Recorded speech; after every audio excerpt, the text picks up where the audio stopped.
Let me talk about our unchosen nature. We all have an unchosen nature. It's what Christians are talking about when they use the word original sin.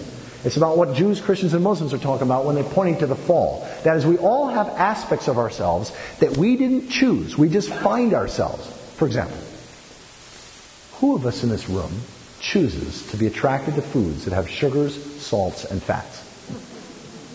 None of us. We don't have to choose it. We just find ourselves attracted to foods that have sugar, salts, and fats. Why? Because for 99% of human history, it wasn't easy to find sugar, salts, and fats. So having a craving for these things allowed our ancestors to survive long enough to reproduce. Yet today, it's very easy to find these things. Yet we still have these cravings. Did you know that every single one of us in this room is alive today because some of our ancestors were really, really good at storing onto and holding on to fat over the lean times, the long winters? And guess what? We now have their genes. Wasn't that generous of them, right? It's our unchosen nature. Did you know that there's a scientifically proven correlation between the amount of testosterone in a human organism and how much that organism tends to take risks and how much that organism tends to think about sex? There's a woman, a friend of mine, actually I know several women that have been on hormonal therapies. They've had to wear testosterone patches. One of them, this friend of mine down in California, she said, I can't stop thinking about sex. Is this what guys have to deal with? Well, the answer is yes. It is. And it's not just guys. See, here's the interesting thing. Men and women have testosterone. Now, typically, men have 10 to 100 times the testosterone that women do. Men and women have a certain base level of testosterone. But then if you get promoted, or if in any way where there's a rise in status, where people are looking up to you, where they weren't looking up to you before, like let's say you get promoted at work, or you become ordained, or you become a licensed minister or a counselor, or you become the manager of your store, or you get voted into office. And I'm not even talking about President of the United States or Governor of New York, right? I'm talking about your school board, right?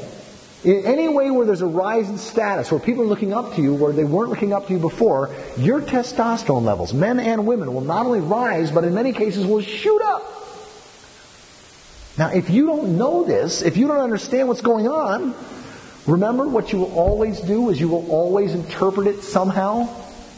You can't not interpret. And so let's say you've got a great relationship with your spouse or your partner. There's no temptation. It's easy for you to be in integrity. And then you're promoted at work. And all of a sudden you got sex on the brain. Now if you interpret this, you're going to interpret it somehow. If you interpret this as though maybe something's wrong with your relationship to your spouse. After all, why would you be dreaming about or fantasizing about this other person?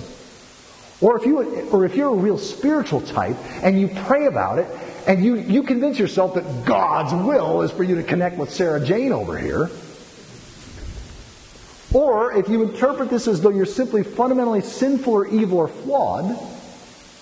Or if you're a Christian and you interpret this as though the reason you're having these immoral thoughts is because your great-great-great-great-great-great-grandmother ate an apple because she was tempted by a snake in a garden, you're not going to know how to stay in impeccable Christ-like integrity.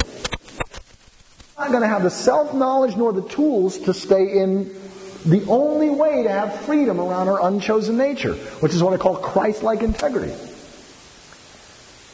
There was a gentleman, let me tell you a true story. There was a guy who came up to me about 4 months ago in Florida. I preached on this on Sunday morning. And he came up to me and said he was electric. He was probably 70 years old. And he said, Michael, I got to tell you what I've never told another living being what I'm about to tell you. And he was saying it so loud that other people in his church could hear him. And I was thinking, this is going to be interesting. And he said, in 1973, I became the vice president of my corporation. He said, I had all this responsibility, all this leadership. He said, within 6 months of my promotion, now, I had been faithful to my wife up till this point. I'd been married for 12 years. I'd never betrayed my wife. Within 6 months of my promotion, I had 5 affairs. None of them knew about each other. My wife didn't know about any of them. He said it ultimately cost me my job. It cost me my marriage. And I've been living with the guilt and the shame of this for 25 years or whatever it was. He said, your sermon helped me understand not only what was going on, But he felt like now I can let go of the guilt and I can come into integrity. And you know what he did? In between Sunday morning and Tuesday night, which is when I did the follow-up workshop, he called his ex-wife. He started calling these other women. He started apologizing for being such a deceptive, lying sack and started coming back into integrity. And guess what? Surprise, surprise. His depression of the last 12 years lifted. From coming back to Christ, coming back into integrity. See, whether you interpret the core stories of Jesus, the Christ, in the New Testament, what Christians call the New Testament, what Connie and I call the early Christian scriptures, whether you interpret those stories as totally day language, completely factual, historical in every detail, or if you would interpret those stories as complete night language, that Jesus never lived, it's just a story, or anything in between, it doesn't matter.